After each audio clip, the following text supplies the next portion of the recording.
언제나 필승! 네, 반갑습니다. 필승입니다. 반갑습니다.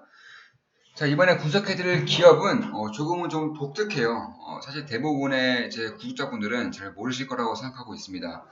저도 이 기업에 대해서 안지를 얼마 안 됐어요. 그런데 저는 보통 얼마 안 된 기업을 투자하지 않습니다. 왜냐면 안지 얼마 안 됐다는 것은 그만큼 제가 분석할 기회라던가 분석할 시간이 적었다는 거겠죠. 저는 한 기업을 투자하는 데 있어서도 굉장히 많은 시간을 좀 소요하고 최소한 1년에서 많이 봤을 때는 5년 이상의 이제 주가를 확인하고 그 사업의 BM이라던가 아니면 경영자에 대해서 충분히 납득한 이후에 집중 투자를 하는 편이기 때문에 사실 안지 얼마 안 됐다? 그러니까 제가 파악한 지 얼마 안 된 기업들은 잘 투자하지는 않습니다. 그런데 이 기업은 예, 정말 좀 신기하더라고요. 일단 이 기업에 대해서 처음 알았을 때가 미국에 있는 지인을 통해서 알았어요. 최근에 이 코비드19 사태로 인해서 실업률이 굉장히 심각하죠. 특히 한국보다 미국이 훨씬 더 심각한 것으로 알고 있는데 한번 물어봤어요. 거기서 뭐하고 지내냐? 거기 실업률이 굉장히 심각한데 떻게 돈을 벌고 있냐? 이런 식으로 그냥 간단하게 한번 물어봤습니다. 그런데 하는 말이 돈을 버는 방법이 있답니다. 그래서 어떻게 돈을 버냐? 이러니까 사실 스포츠 도박으로 돈을 번다는데 저는 깜짝 놀랐습니다. 왜냐면 이 지인이 물론 제가 다 안다고는 할 수 없지만 이런 도박이라던가 혹은 어떤 한탕주의 그런 것에 대해서 별로 좋아하지가 않아요. 대표적으로 그 미국의 대부분의 자산은 주식 자산이죠.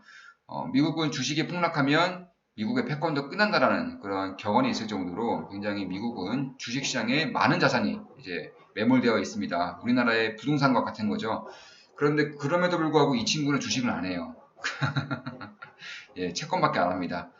그러니까 그만큼 이런 도박적인 요소라던가 혹은 리스크가 큰 요소는 잘 지지 않는 친구인데 어, 자신이 잘 아는 혹은 자신이 잘 하는 그런 게임을 통해서 돈을 번다고 하더라고요. 그래서 어떻게 돈을 버냐?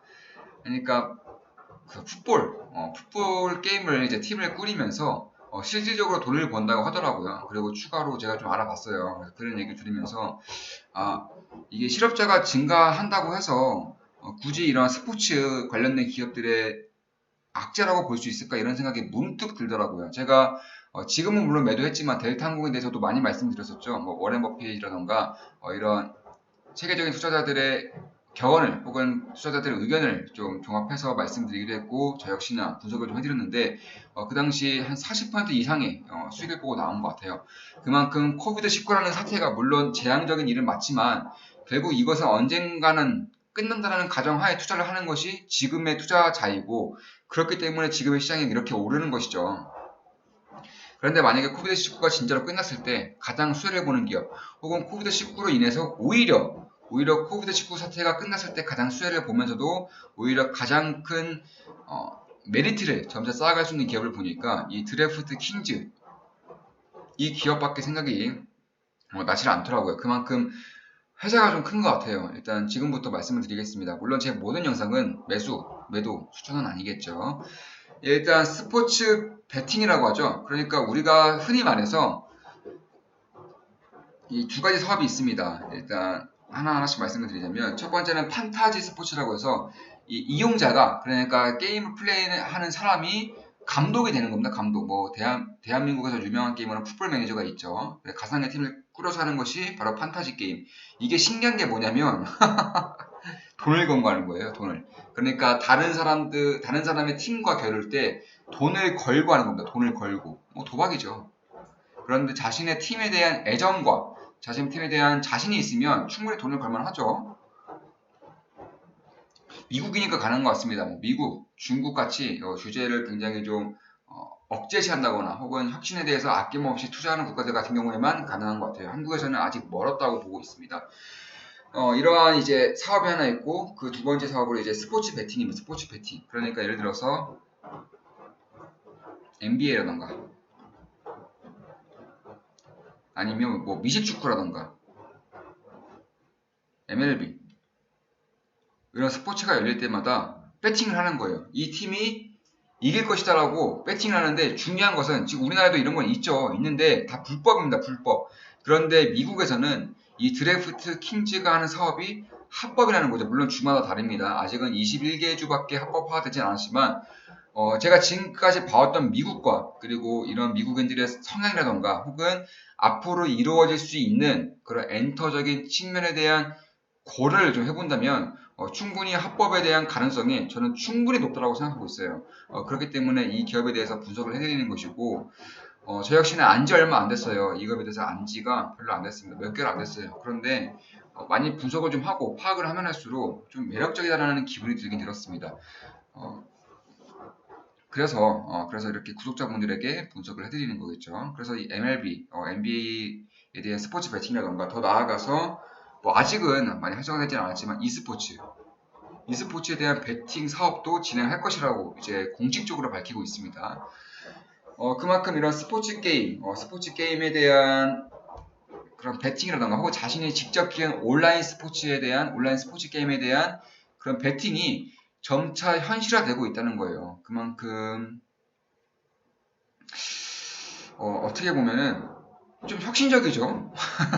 이런 기업이 상장되어 있다는 것도 놀라운데 합법이라는 점도 더 놀랍고 가면 갈수록 합법화하는 주들이 더 점차 많아지고 있다는 것도 좀 놀라운 일이긴 합니다. 그만큼 이 기업을 만약에 미국에서 불법으로 완전히 지정해버린다면 그건 뭐 투자자로서 끝난 거죠. 그때는 손해가 얼마든 다 팔고 나와야 되는 것이겠지만 이것은 어느 정도 리스크는 있어요. 다만 어느 정도의 리스크는 있지만 그만큼 이 사업에 대한 그런 성장성이라던가 혹은 사업에 대한 인간의 투기 성향 이런 것을 봤을 때 특히 지금과 같이 이런 실업률이 높아졌을 때 과연 사람들은 무엇으로 돈을 벌 것인가 혹은 코비드19가 끝났을 때 스포츠 경기가 정상적으로 재개된다면 과연 어떤 기업이 가장 큰 수혜를 볼 것인가를 한번 생각해 볼 필요가 있다는 거예요. 그런 의미에서는 결국 스포츠 경기 결과에 대한 베팅으로 이제 수익을 내고 이러한 이제 수수료로 드래프트 킹즈 역시나 이제 수익을 내는 그런 기업인 만큼 어떻게 보면 스포츠 게임에 대한 플랫폼 기업이다 이렇게 보시면 될 것 같습니다. 그러니까 참가자들 같은 경우는 이러한 어떠한 그룹이 이길지를 선택을 하고 그 그룹이 이길 경우에 이제 그에 해당하는 보수를 받으며 수수료를 이제 드래프트 킹즈가 이제 가져가는 그런 형식이라고 보시면 될 것 같습니다. 미국 증시에 상장되어 있고 그리고 매주 일요일마다 뭐 NFL이라던가 혹은 주말마다 열리는 스포츠 경기가 점차 재개되고 있어요. 이미 7월달부터 점차 재개될 것이라고 밝혀오고 있고 이번 달, 다음 달 갈수록 점차 이제 스포츠 경기에 대한 재개성이 점차 올라오고 있습니다. 물론 무관중이지만 그럼에도 불구하고 이러한 스포츠 게임에 대한 베팅은 이루어질 수 있다는 점에서 저는 괜찮다고 보고 있습니다. 그래서 결국 뭐 올해 성장률을 얼마 안 좋아요. 올해 성장률 같은 경우는 이미 스포츠 게임 자체가 열리지 않았죠. 매출의 상당 부분이 날아갔다고 볼 수 있는데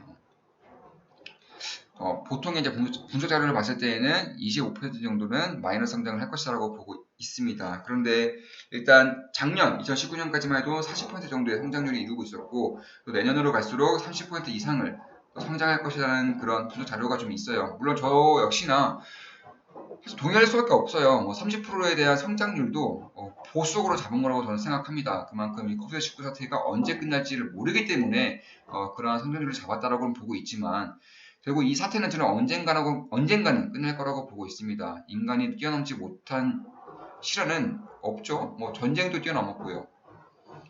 아니면 뭐 지진, 자연재해 같은 것도 뛰어넘었고 전염병도 예외가 아닙니다. 그만큼 이런 부분에 대해서는 좀 생각해 볼 필요가 있다. 특히 장기적으로 봤을 때 과연 이 사태가 끝났을 때 이를 바라보고 어떤 기업을 조금씩이나마 투자를 해가면서 지분을 넓혀갈 것인가, 지분을 높여갈 것인가를 생각을 하고 있는, 고려하고 있는 투자자라면 한 번 정도는 좀 관심권에 둘 수 있는 그런 기업 중에 하나가 되지 않을까 개인적으로 그렇게 생각하고 있습니다.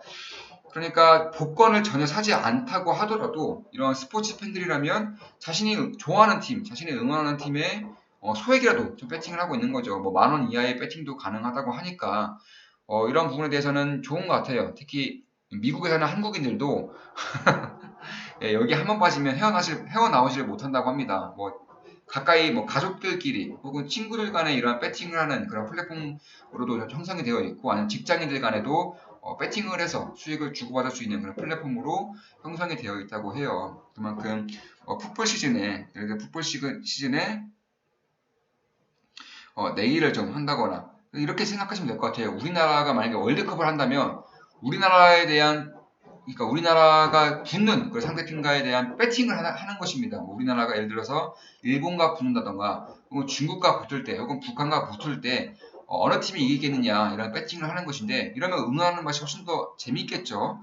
저 같은 경우는 디즈니에도 이미 투자를 하고 있다고 밝혔지만, 결국 그런 부분에 대해서는 뭐 디즈니 역시나 꽤나 수익 중이지만 이런 기업에 대해서도 저는 엔터 사업, 특히나 이런 인간의 시간 자체가 저는 점차 증가할 것이라고 보고 있어요. 아이러니하게도 실업률이 증가한다는 것, 기술이 발전하면서 AI가 인간의 일자리를 빼앗는다는 것은 같은 말로 여가 시간이 증가한다는 것입니다. 여가 시간이. 물론 약이죠, 약. 약으로 여가 시간이 증가한다는 거예요. 그리고 이런 부분을 봤을 때 과연 앞으로 증가할 수 있는 그런 사람들의 시간을 어느 기업이 차지할 것인가, 이거를 좀 봐야 한다는 겁니다.